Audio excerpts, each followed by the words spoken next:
આપનું સ્વાગત છે। Gujarat chamber of commerce and industry દ્વારા અમદાવાદ ખાતે વર્ષ 2026-27ના વાર્ષિક સાધારણ સભા અને નવા વરાયેલા હોદ્દેદારોનું પદગ્રહણ સમારોહ યોજવામાં આવ્યો। આ વાર્ષિક સાધારણ સભા સાથેનું નેતૃત્વ વિધિવત હસ્તાંતરણ થયું હતું, જેમાં પ્રમુખ રાજેશભાઈ ગાંધીએ વર્ષ 2026-27ના કાર્યકાળ માટે જીસીસીઆઈના પ્રમુખ તરીકે પદભાર સંભાળ્યો હતો।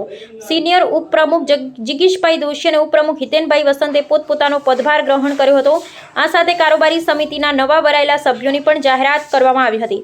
વાર્ષિક સાધારણ સભા બાદ નવા વરાયેલા હોદ્દેદારોને વિધિવત રીતે પદભાર સોંપવા માટે પદગ્રહણ સમારોહ યોજાયો હતો। મહાનુભાવો અને સભ્યોનું સ્વાગત કરતા તત્કાલીન પૂર્વ પ્રમુખ સંદીપભાઈ એન્જિનિયર તેમના કાર્યકાળ દરમિયાન ચેમ્બરની મુખ્ય સિદ્ધિઓ પર પ્રકાશ પાડ્યો હતો અને જીસીસીઆઈની પહેલોને આગળ ધપાવવામાં સભ્યોના સામૂહિક સહયોગનો આભાર માન્યો હતો। તેમણે વિશ્વાસ વ્યક્ત કર્યો હતો કે નવું નેતૃત્વ મજબૂત પાયા પર આગળ વધશે અને વેપાર તેમજ ઉદ્યોગના હિતોનું પ્રતિનિધિત્વ કરવામાં ચેમ્બરની ભૂમિકાને વધુ સુદૃઢ બનાવશે।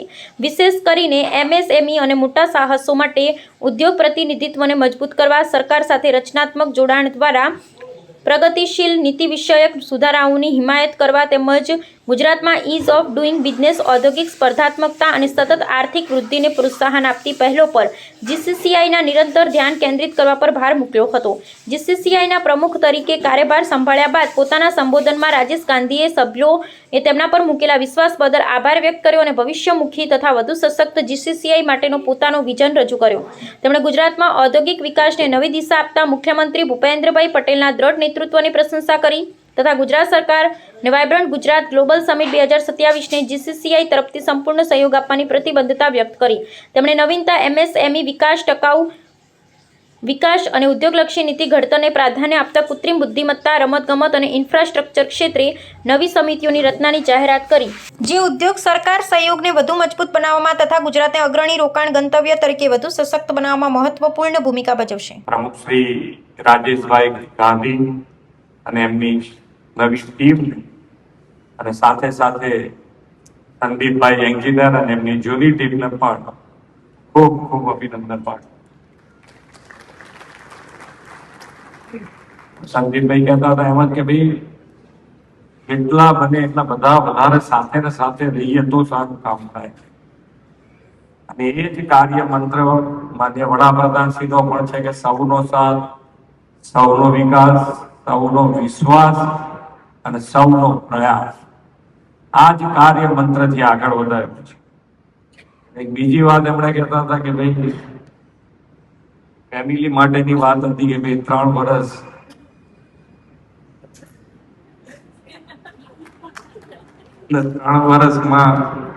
ઘેર કેટલી મોં પડી હશે તો એમને ખબર,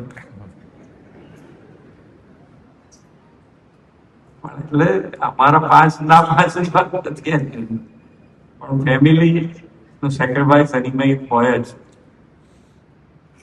તો જ આ સારી રીતે તમારી જે જવાબદારી છે તમે નિભાવી શકો। એટલે કારણ કે સૌથી પહેલું તો ઘરેથી જો સરખી રીતે બહાર ચા સવારે હરખી પીવડાવતા પહેલા જ કકરાટ થઈ ગયો તો આ બહાર જઈને કોકનો વારો થાય ને તો વારો જ પડે કોકનો।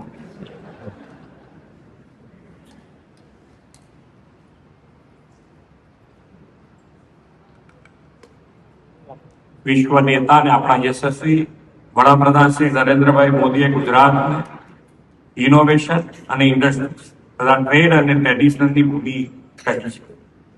વેપાર આપણો સદીઓ જૂનો ઇતિહાસ અને વેપારી રાજ્ય તરીકે તો ગુજરાતની ગ્લોબલ ઇમેજ છે।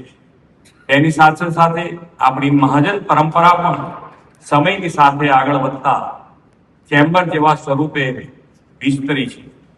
જીસીસીઆઈની જે નવી ટીમ આજે પદભાર સંભાળી છે તે ટીમ પણ એ જ પરંપરાને આવનારા વર્ષોમાં યથાવત રાખશે તેવો મને વિશ્વાસ છે। ખાસ અભિનંદન ચેમ્બરને આપવા છે કે વડાપ્રધાન શ્રી મોદી સાહેબે આપેલા સૌના સાથ, સૌના વિકાસના મંત્ર સાથે સમરસતાનો મંત્ર પણ તમે સાકાર કર્યો છે।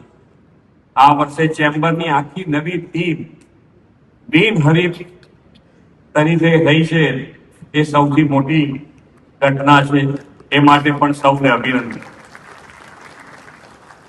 આદરણીય શ્રી નરેન્દ્રભાઈ મોદીના નેતૃત્વમાં વાયબ્રન્ટ ગુજરાત ગ્લોબલ સમિટના આયોજનથી ઔદ્યોગિક વિકાસને નવી દિશા મળી છે અને Gujarat global gateway to the future બન્યું છે. નવા ઉદ્યોગો અને વિદેશી મૂડીરોકાણ માટે તો ગુજરાત બેસ્ટ ચોઇસ બન્યું છે. જીસીસીઆઈ અત્યારે લીડિંગ એસોસિએશન તરીકે અથવા તો મહાજન તરીકે ચાલી રહ્યું છે અને અમારો એનો ઉદ્દેશ એક જ છે કે ટ્રસ્ટવર્ધી અને ક્રેડિબિલિટી વધારે ને વધારે આ સંસ્થામાં માટે ઊભી થાય અને અમે મેમ્બરો માટે ગવર્મેન્ટ જોડે રહી અને સારી નીતિઓ બનાવી શકીએ, ગવર્મેન્ટને અમે ગાઈડન્સ આપી શકીએ કે ભાઈ આવી નીતિઓથી મેમ્બર્સને લાભ થશે.